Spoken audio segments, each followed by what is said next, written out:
Han is the city's most notorious dashing playboy. He treats every girlfriend generously. Whatever they want they get, except a wedding ring. Everyone knows he still can't let go of his first love. The breakup left him unwilling to take any other girl that far. We had been together 5 months when my family's pressure became unbearable. I had to say goodbye. I heard your first love is coming back.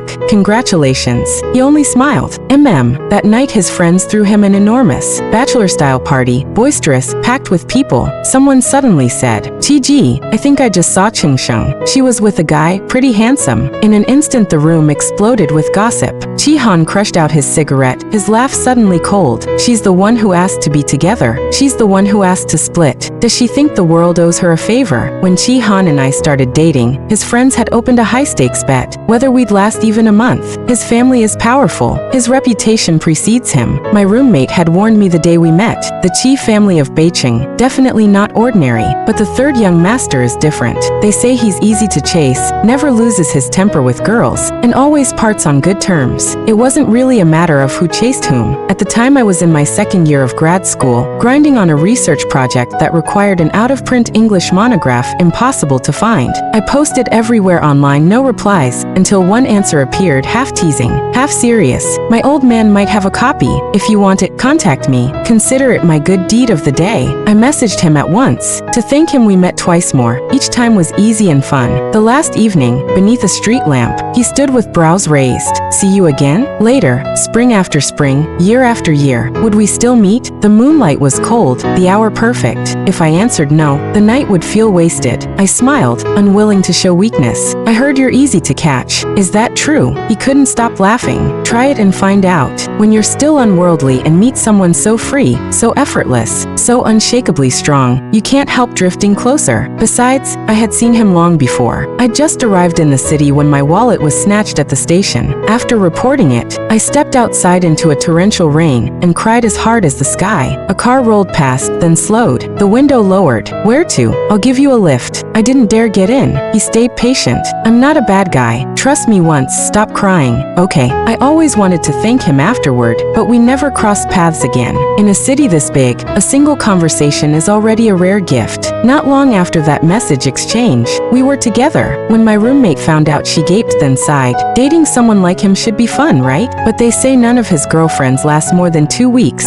Just live for the moment. Live for the moment. I echoed. People are naive sometimes. Back then I believed love was simple. If I liked him, his past didn't matter. I only wanted a future. Later I learned it wasn't that easy. Take that bet. Everyone knew his relationships rarely reached 2 weeks. So why did the wager stretch to a month? Much later I discovered the extra half month existed because I looked 3/10 like his first love. Most of the bettors lost because, against all odds, Chi Han and I were good together, unlike anything he'd had before. He sought me out daily, lunch or dinner. During my busiest stretch he'd wait at the school gate, sometimes 40 minutes. Embarrassed, I'd insist on taking him somewhere nice. He'd tug my sleeve, fighting a grin. "Your boyfriend wants the cafeteria." Then, as if asking permission, "That okay?" I understood. He didn't want me running around. Word was, when he'd been a student he'd been far too proud to eat cafeteria food. The young master of the Chi family had every right to look down on the world. We never broke up. Our bond startled people. In our 3rd month he moved near campus. We saw each other constantly. He installed a private cinema at home. He had no real interest in films, but I did, so he sat through every one with me, taking earnest notes on the ones I loved. His maternal grandfather had been a famous painter. Chi Han had studied under him for years and had real talent. In those days he sometimes sketched me. One drawing stays vivid. A girl under a camphor tree, arms full of books, face gentle, smile bright. I always wanted to ask. When we'd barely met I was shy. How could I have looked that radiant? Late one night, our first time, my thesis hit a wall. He walked me through it, fingertips tapping lazily at my waist. "Get it now." I lit up, hugged him in delight. His gaze darkened. He leaned in, lips cool. "Shengsheng." Halfway through, voice low, he mentioned the drawing. "The first time I saw you standing there, I wanted to take a photo." I laughed, kissing his throat. "Did you do this with all your exes?" He chuckled, reckless, pressing closer. "Go ask around. Have I ever gone this far with anyone else?" Warmth and desire tangled until, cradled in his arms, I cried softly. September in Beijing, autumn rippling everywhere. Online feeds brimmed with tourists visiting temples. I begged him to come. He pulled several all-nighters to clear his schedule and devoted an entire day. On the winding mountain path, he held my hand up hundreds of stone steps, watching every foot fall so I wouldn't stumble. Yet later, after I left him, I thought, life is full of stumbles. Who avoids them forever? I truly loved him then. When did things shift? Perhaps the moment I saw that photograph. 5 months in, his birthday approached. His friends, Legion, were determined to celebrate. Preparations began 2 weeks early. I was on break and joined the frenzy. They never filtered their talk around me. Bit by bit I learned Chi-han had once taken love seriously, proposed earnestly, chose rings, booked venues. After a bitter fight over something trivial, the girl decided he didn't love her enough. Left in pique, he didn't stop her. They had almost married. Finally someone showed me a photo, unabashed. Come to think of it, you look a bit like Su Mei, otherwise we'd never have started that bet. In the picture Su Mei smiled brightly, the very image of the girl under the camphor tree. When I'd first heard of the wager I'd thought them childish. Now I realized the fool was me. Everyone knew he never got over his first love. He still followed her life. Every birthday, priceless jewels were flown to her. Any setback, someone informed him and he quietly fixed it without ever letting her know. No contact, yet never released. Only I had believed I was different. Someone joked, after Su Mei left, Chi-ji kept dating, but we all think it was just to force her home. The room laughed. Chi-han returned from a call, sat beside me, fingers laced with mine, chuckling. What's so funny? I looked at him, chilled to the bone. Talking about your first love. He froze, rare disorientation in his eyes. In the end he never spoke her name, only said flatly, what's there to discuss? That was the first time I considered leaving him. I should thank his friends. By ignoring my feelings they let me see the truth. After that I sensed a shift between us. Yet neither mentioned Su Mei. He offered no explanations. He only grew more lavish, took me to auctions. Anything I glanced at appeared on my doorstep. They say he's generous at breakups. Money, resources like paying a bill. The night before his birthday he sent 2 transfer contracts, a villa, a car. My fingers shook as I dialed him. He answered at once. It's your birthday, and you're giving me gifts this huge. Aren't you losing out? What loss? I like you. I want to treat you well. His voice lifted, playful, as if we were flirting in love's first flush. I dug my nails into my palm. These are almost a dowry. Silence. Tears slid silently. At last he spoke, tone gentle, almost absent.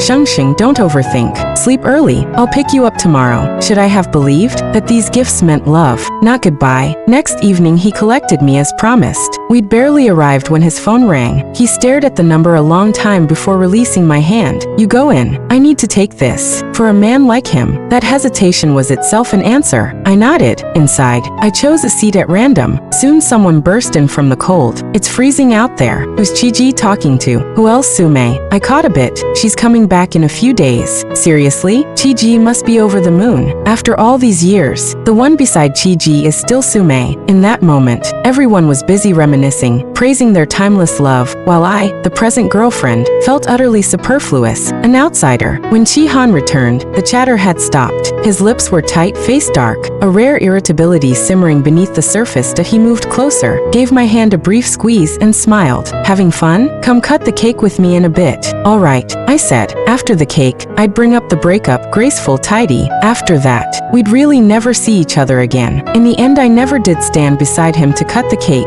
Minutes after he spoke, someone delivered a gift. Su Mei had sent a wristwatch. Clearly expensive, the exact brand Chi-han always wore. A coincidence. Of sorts. I had also brought a watch, only one I could afford, reliable and reasonably priced. Chi-han barely glanced at mine before telling someone to put it away. Su Mei's he studied for a long time, so long his knuckles whitened around the strap. His gaze was deep, unreadable. At last he lifted his hand and fastened the watch on. Someone snapped a photo and posted it in their group chat. Xiao Mei's taste is perfect. No wonder Chi-ji never forgot her. I wouldn't have seen it, but Chi-han's cousin was beside me, too excited to notice who I was. She grabbed my hand and squealed, shoving her phone at me. Look, they're meant for each other. On the screen Su Mei had replied, as long as he likes it. Keep an eye on him. Don't let him drink too much. The room erupted, cheers, applause. I was pushed to the back. I clapped along. At the bottom of the box lay a small card in delicate handwriting. Though 1,000 miles divide us, my heart is always with you. Chi-han's fingers froze around the card. For a moment he looked lost. Then, as if something had suddenly occurred to him, his eyes swept the room in a flash of panic until they landed on me. I smiled openly and mouthed, "Happy birthday." He seemed to exhale, but he never asked me to cut the cake. His friends drank hard. Soon most of them were drunk. No one paid me any attention, so I simply watched. In the end, his best friend helped him upstairs. I didn't follow. I planned to leave. Breaking up doesn't have to be done face to face. As I reached the door, the same friend, Xiao Jingyi, the one closest to Qi Han, and the only one I half knew, ran after me and pressed a room key into my hand. Qi Ji's waiting for you on the top floor. Go up and stay with him. I didn't take the key. Above the din, I said, tell him for me. This is where it ends. Jingyi blinked, as if he hadn't heard. The key trembled in his fingers. What did you say? I repeated it patiently. He frowned. You're serious? You know Qi Han never goes back on a decision, except for Su Mei. He's been waiting for her. I nodded, voice steady. Yes. He pressed his lips together, studying me. Finally, he shrugged. Fine. Then don't forget to get all your things out of his place. Doesn't look good if someone sees them. I gave a soft laugh. I will. I moved fast. That same night, I packed everything I'd left at his apartment. The gifts he'd given me I left untouched, the 2 transfer contracts sealed in their envelopes. Once a breakup is decided, those things become nothing but reminders, baggage I didn't need. Back at school, I slept like the dead. When I woke and opened my phone, there was one message from Qi Han, sent the night before at 10, around the time I'd been talking to Jingyi and rushing to pack. Come up. It was already 2 in the afternoon. I hadn't answered, hadn't gone to him. If this had been yesterday, Qi Han would have called or come himself by now, but nothing. Jingyi had delivered my words. For all his outward warmth, Qi Han is cold at the core. Since I'd ended it, and he'd long since expected this, he had nothing to add, no protest, no persuasion. My life slipped back to what it had been before him. My mother rang, worried about me living alone. Every so often she lines up blind dates. She wants me settled. After the call, she texted several WeChat contacts. At them, if any seem right, give it a try. I said yes, but never did. My roommate sighed. Why do this to yourself? Someone like Qi Han will have a new girl soon enough. You should move on too. It's not because of him, I said. Jumping straight into the next relationship just to escape the last one is irresponsible to myself. I won't always choose the wrong person. I'll marry, and it will be mutual, but not now. At 18, starting college, I thought meeting someone again would be hard. Now it feels easy. After the breakup, I assumed Qi Han and I would never cross paths. Yet coincidences happen.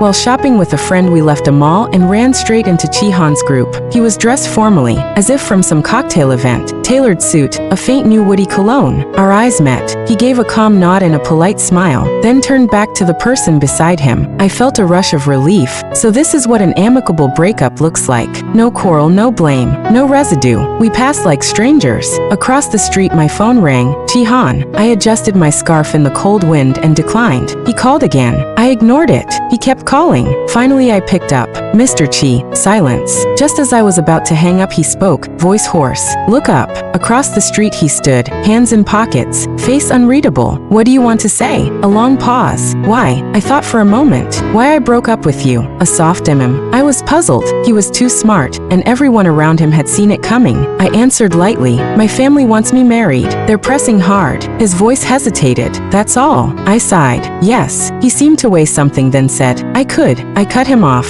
Too tired to drag this out. I already have someone I'm marrying. I hear your first love is coming back. Congratulations. He was quiet. I heard a lighter click. After a moment, he gave a short laugh.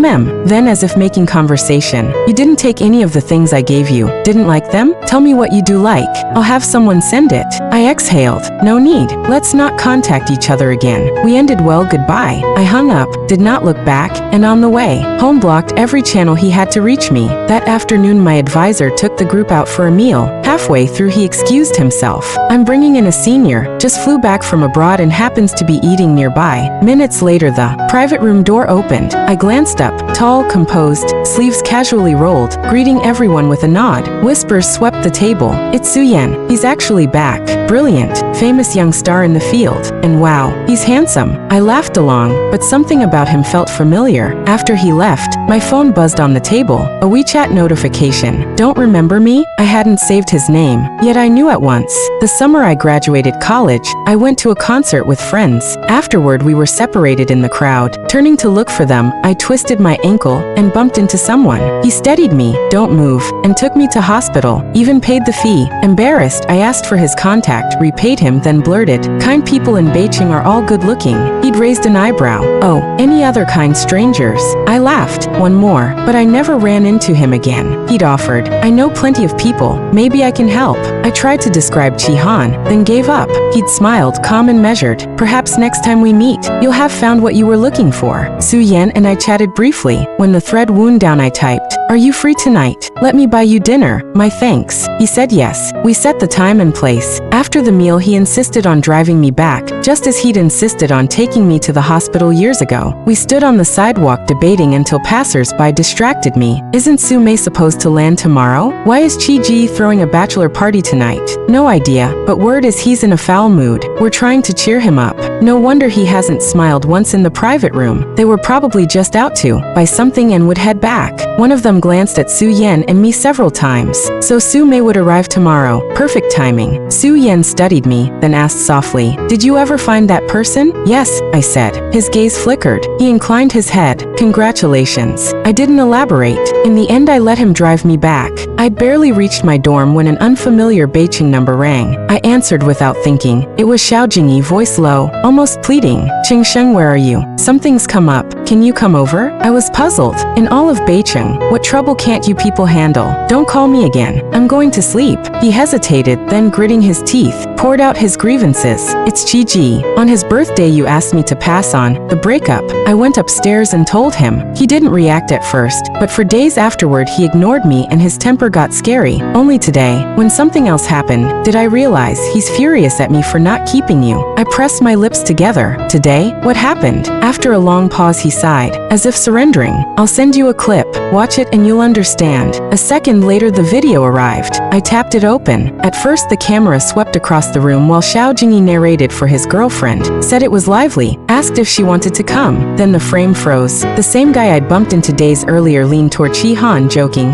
Chi Ji, I think I just saw Qingsheng with some guy, pretty handsome. Everyone started gossiping. Jingyi added cheerfully, Chi Ji's always glad when an ex finds a new guy. Maybe he'll finally smile. The next second Chi-Han's voice cut through ice cold. She's the one who asked to be together. She's the one who asked to break up. Does she think the world owes her a favor? My hand stilled. I exited the video, heart suddenly unsteady. What did Chi-Han mean? Jingyi's voice came again. Did you watch it? Chi Ji is losing it right now. Could you come over? Please. I felt exhaustion wash over me. You've got dozens of people there. Will someone kidnap him or eat him alive? Su Mei's back tomorrow, isn't she? Let her go. Once she shows up, Mr. Chi's temper will vanish. Jingyi gave a bewildered ah and started to say he'd pick me up when the line crackled. A faint breath brushed the microphone, then a soft, hoarse chuckle. Qingsheng, let's talk. Honestly, I didn't think we had anything left to discuss. I was about to refuse when he repeated, tone flat, let's talk. You know me, when I set my mind on something, I don't stop. If you won't talk now, I can't promise what I might do. I hadn't expected such words from Chi-Han. This side felt unfamiliar, yet maybe it was the truest one. I drew a slow breath. Fine. What do you want to say? His voice was cold, almost lost in the night. Break up with him. Get back with me. In an instant I understood. He'd mistaken Su Yan for the man I planned to marry. I rubbed my temples. It was absurd. Hadn't he always claimed he never revisited old flames? Holding the phone, I thought of the painting, the extravagant farewell gifts, and every knowing glance from his friends. Was this another game? Another amusement at my expense? I swallowed the irritation and said, are you sick? Then I hung up before he could answer, and for good measure blocked Jingyi as well. I'd been generous enough, no reproach for his coldness and lies, yet he turned around and uttered such nonsense. I had no idea what happened after that. In the days that followed, I bumped into Chi-Han everywhere. His brows were colder, his gaze distant. Each time he cornered me alone, phone in hand, pointing to a photo. This is your boyfriend, Su Yan, right? Have you thought it over? If you won't come back, I'll have to speak to him. I lost my patience. You've got it wrong. He isn't my boyfriend. We've only met a few times. Don't make this ugly. Besides, you never cared. Being special was just because I resemble your first love. The moment she returned, you handed me a car and a house. Wasn't that your polite way of telling me to leave? Now this drama? It's tiresome. Chi-Han froze, confused. After a long beat, he swore under his breath, voice rough. I never thought you looked alike. Whoever said that is talking rubbish. I gave you those things because I wanted to, not to break up. We can explain everything. My throat tightened. So what? Even if I misunderstood, your careful hush when she called, the knowing smiles. Were those fake? While we were still together, you couldn't let your first love go. So tell me, what are you to me now? His eyes flashed. What am I? I smiled thinly. After a shower, I never put dirty clothes back on. You're no different from dirty laundry. He recoiled a step, face bloodless, staring as if I'd struck him. His friends hurried over. Seeing the scene, they began pleading. Chiji's been miserable. He really misses you. You two were so good together. Can't you talk it out? I shook my head. It's impossible. I suddenly remembered how, not long ago, these same people had praised Su-mei and Chi-han as the perfect match. Now the script had flipped. Jingi tried to smooth things. Let me book a private room tonight. We'll clear the air. We shot our mouths off before. It was all guesswork. Don't take it to heart. I declined. I have plans. As Jingi pressed on. Come on, unblock me at least. Chi-han spoke, each word clipped. Enough. Let her go. After that, I heard nothing of Chi-han for a long while. I saw Su-yen occasionally, walks near campus, tickets to concerts he'd happened to acquire, dinners where he still managed to pay despite my protests. Early December he flew abroad again, 6 months at least. I saw him off at the airport. At the gate he hesitated, as if to speak, then only smiled and left. Not long after, Jingi found me, sighing. Chiji hardly comes out anymore. Su-mei's back. She came home planning to reconcile, but he ignores her. Last week, tired of the fuss, he pressured the Su family to marry her off quickly. I listened like it was someone else's story. Who knows about feelings? She followed him around since childhood, even without love. A bit of care is natural. I offered no judgment. I never told anyone that on Chi-han's birthday, after he'd clasped Su-mei's watch, I'd received a call from her. You're Chi-han's current girlfriend, right? I hear he treats you differently, but you know we were almost married. All these years we never forgot each other. I watched Chi-han laughing in the distance, my tears long dried by the wind. Then I wish you two locked together forever, I said. Now it seemed my blessing had fallen through. The next time I heard Chi-han's name was from a junior. She'd glimpsed him once, learned I'd dated him, and came for advice. After you broke up, he hasn't dated anyone. Senior, teach me, how did you catch him? I was busy. They say he's easy, just engineer a few chance meetings. Soon I forgot the conversation. Days later she returned in tears. He's impossible. I've shown up every day for 2 weeks and he won't even look at me. Today he told me to get lost. I asked, what did you say or do? She sniffled. I just mentioned you, said everything I was doing you taught me. No wonder. Chi-han and I had ended badly. He wouldn't want to hear my name. That night, as I was about to sleep, my screen lit with a text from an unknown number. Familiar cold tone still edged with lazy arrogance. Keep teaching people to chase me and see what happens. I thought a moment, then typed, sorry, won't happen again. Silence, no more messages. Time flew. Suddenly it was New Year's Eve. I lugged my suitcase downstairs and out of the gate, only to find a familiar car. Chi-han leaned against the door. Get in, I'll give you a lift. I was about to refuse when the rear window slid down, and the junior waved brightly. Senior, come sit with us. She hopped out and tugged me into the car. The ride was quiet. At the airport, Chi-han lifted my bags out. I thanked him. He merely nodded, nothing more. Back home, the junior called at once. Don't misunderstand. Senior, he wasn't there for me. I spotted him. Guess he wanted to see you off, and volunteered to tag along. I was startled. I'd assumed they were together. It's fine. No need to explain. We're long finished. She sighed. Such a shame. What is?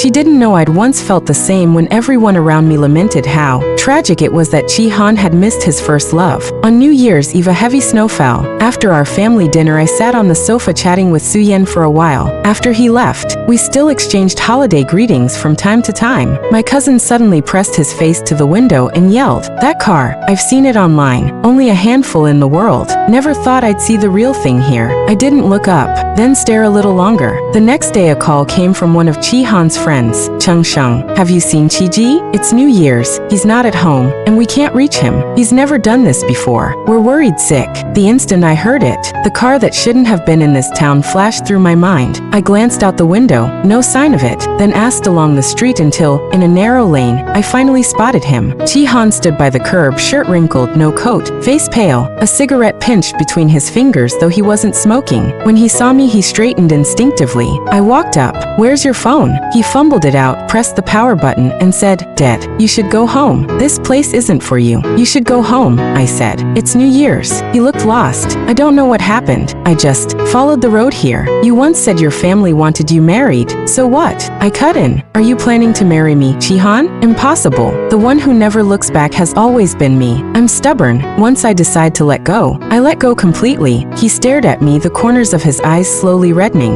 At last he shrugged with a small smile. "Cheng Sheng, I'm hungry and I don't have any cash." I took him to a noodle shop. 18 yuan a bowl, mostly greens. Hardly any meat, steam curling between us. We sat opposite each other, faces blurred by the vapor. He ate slowly, but finished every bite. Then, back in the lazy ease I remembered from the first night we met, he wiped his mouth with a napkin and declared, "That was the worst bowl of noodles I've ever had." After that I returned to Beicheng. Chihan and I never saw each other again. We moved in different circles. Unless you deliberately sought news of him, you rarely heard it. In my first year after graduation I dated again, a director from a partner company, calm and courteous. The relationship was lukewarm. We parted within a month. The following spring, Beicheng was caught in a long rain. Leaving the office one day I ran into Su Yan, suitcase in his left hand, travel-worn, smiling at me. "Long time no see." That autumn we were together. He accompanied me to everything I loved. His friends all called me sister-in-law. Whatever happened, they took my side. We never said break up lightly. Together we hung wooden plaques on the marriage tree. One bore both our names. Beneath them he carefully added 4 more characters. "Never forget." Hand in hand he walked me home, grinning. "It's wonderful." "Yeah," I said. Suddenly I remembered a year when I knelt on a prayer cushion, rattling off wishes in my head, terrified I'd miss one. The man beside me had watched, then pulled me up. Casual, "Tell me what you want." Quicker than this. He'd never believed in prayers, yet once we left the temple, far from the incense, he'd sighed and said something I carried for years. "Meeting you was the luck of 3 lifetimes."